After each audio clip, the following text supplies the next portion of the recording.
Welcome to the Rats on the Ice YouTube channel, the one and only Florida Panthers channel on YouTube. Today I'm going to talk about the Dmitry Kulikov signing that happened last week as he signed a 3-year, $13 million deal. And that equals out to about a little bit more than $4.33 million per year. Now, I do think that is a little bit too much, especially with the plays playing. I'm going to go over the stats the last 3 seasons, and I can explain why, and it will show why he is definitely not deserving of this contract. In 2011-12, when they made the Stanley Cup playoffs, he had 4 goals, 24 assists for a total of 28 points, which is the most he's ever had. His second most was in 2010 and 11, and he was a -5. So the next season, following the 2012-13 season, which was the worst season of the team, he only had 3 goals, 7 assists, and 10 points overall. Now, that was a strike-short season, so obviously he only played about 37 games. So he got out to about 80 games. He would have worked out to about 21 to 22 points, which is still below his career high.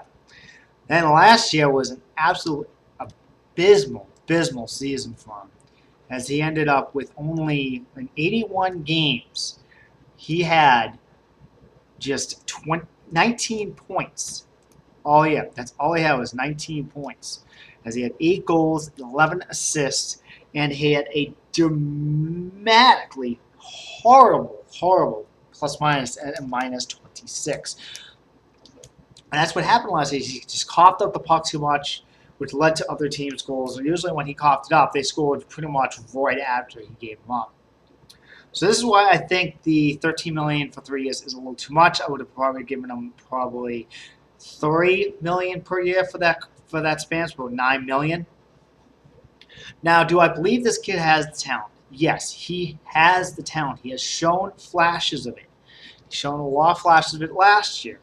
But again, the bad weighed out too much of the good with him.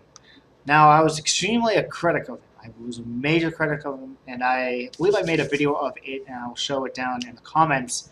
You can check that out.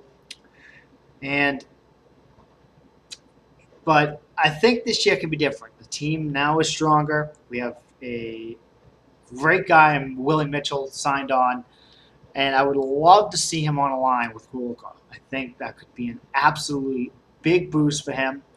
If not, possibly on a line with Campbell, but again, I don't think you'd want to combine both. You want a solid defensive core, and you don't want to put too many good guys together.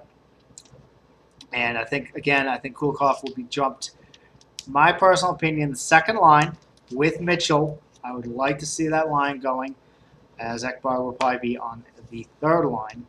Their pick from this year.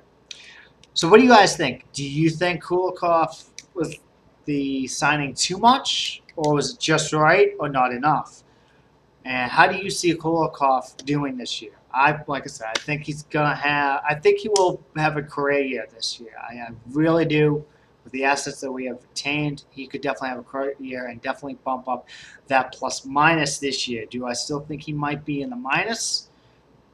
Maybe. He was during the 2011-12 season when we made the playoffs, but that was only his second year. So we'll see what happens. I want to hear what you guys think. Let me know down in the comments. And as always, guys, please share the video, like, and as always, sub to my channel. And I'll leave you guys with one last thing. This week I'm going to do a really cool feature. I'm going to try to. I'm going to hopefully start it by tomorrow.